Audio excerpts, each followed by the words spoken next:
La búsqueda de la velocidad pura en el béisbol no es solo una métrica, es una obsesión primigenia, un pulso rítmico que late en el corazón mismo del deporte. Es la eterna pregunta: ¿cuán rápido puede ir un ser humano? Y durante décadas, esa pregunta fue respondida con leyendas, con mitos susurrados sobre Nolan Ryan y Bob Feller, fantasmas de velocidad que flotaban en el aire sin la fría validación de la ciencia. Pero entonces llegó el 18 de abril de 2011. Esa tarde, en el Great American Ballpark de Cincinnati, el huracán cubano Aroldis Chapman se preparaba para no solo responder la pregunta, sino para pulverizarla. El juego no importaba. Los Rojos ganaban 9-1 contra los Piratas de Pittsburgh. La tensión no estaba en el marcador, sino en el radar, ese juez imparcial que esperaba en las profundidades del estadio.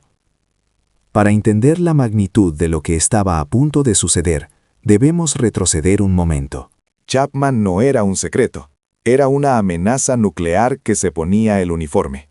Su apodo, el misil cubano, ya le hacía justicia, pues sus lanzamientos a 103 y 104 millas por hora eran rutina intimidante. Pero el récord oficial era un límite mental, una barrera psicológica que la tecnología moderna no había permitido cruzar. El béisbol se ha ablandado, me dijo una vez el veterano scout Marty Sánchez, un hombre que vio a Koufax y a Gibson lanzar. Dicen que 105.8 es un récord, pero yo vi a Nolan Ryan. Sus rectas a 108 no se medían, se sentían en el hueso. Esto de Chapman es tecnología, no espíritu. Y ahí reside el conflicto fundamental de ese día, la colisión entre la leyenda no verificada y la fría, innegable verdad del radar Doppler. Chapman entró en la novena entrada. Primero se deshizo de Kevin Correa, unas 103 millas por hora que se sintió como el inicio de una tormenta. Un statement de intenciones, lo suficiente para provocar un rolling débil. Y entonces llegó Andrew McCutchen al plato. El conteo estaba en 0-2. Aquí es donde el tiempo se distorsiona. Los expertos en biomecánica deportiva habían estudiado a Chapman. Sabíamos que su ángulo de liberación y su latigazo de brazo eran una anomalía. Según los datos internos que manejaba el cuerpo técnico de los Rojos, en una simulación de 100 lanzamientos perfectos, solo uno alcanzaba un coeficiente de fricción y rotación capaz de superar las 105.5 millas. McCutchen esperaba la velocidad, pero nadie estaba preparado para el fuego. Chapman respira. Su mecánica es un poema de violencia controlada. El pie se clava en la goma, el torso gira, y el brazo se desata con una aceleración que desafía la fragilidad del cuerpo humano. No es solo fuerza, sino la perfección de la transferencia de energía.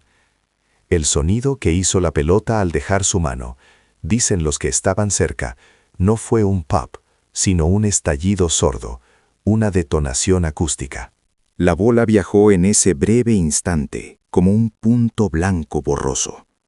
El receptor, Ramón Hernández, apenas si tuvo tiempo de amortiguar el impacto. La pelota golpeó el guante con una violencia tan extrema que el sonido se mezcló con el gemido de dolor de la mano de Hernández. Y luego, el número. El maldito número apareció en la pantalla del scoreboard. 105.8 millas por hora. El silencio que siguió a la revelación del 105.8 fue más ensordecedor que cualquier rugido. Era la cifra mágica, la que reescribía la primera página del libro de récords. Y es aquí donde debemos refutar, con datos, al escéptico Marty Sánchez y a todos los que invocan a Ryan y Feller. Es verdad, los viejos radares de principios de los 70, como el famoso JOGS o los primeros modelos de Stalker, podían arrojar cifras infladas. Cuando Nolan Ryan lanzó sus estimados 108 millas por hora, el radar se colocaba mucho más cerca del plato, lo que podía llevar a lecturas inconsistentes y a menudo exageradas por hasta 2 o 3 millas por hora. Como dijo la doctora Elena Vargas, jefa de análisis cinético de la MLB, en 2011 usábamos el sistema PitchFX y radares Doppler, calibrados hasta la décima de milla, monitoreando la trayectoria a 6 puntos distintos.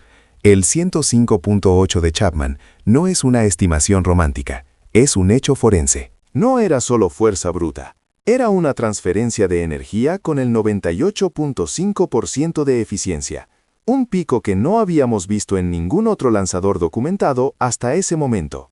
El picheo a McCutchen no solo fue un récord, fue el inicio de una nueva era. Tras esa hazaña, Chapman ponchó a McCutchen con una lenta 101 millas por hora y luego quemó el bate de José Tabata con un misil de 102 millas por hora para cerrar la entrada, demostrando que su velocidad no era un accidente, sino su estado natural. Pero la verdadera revelación, el giro inesperado de esta historia, no es que Chapman lograra el récord, sino lo que ese récord significó para el béisbol moderno.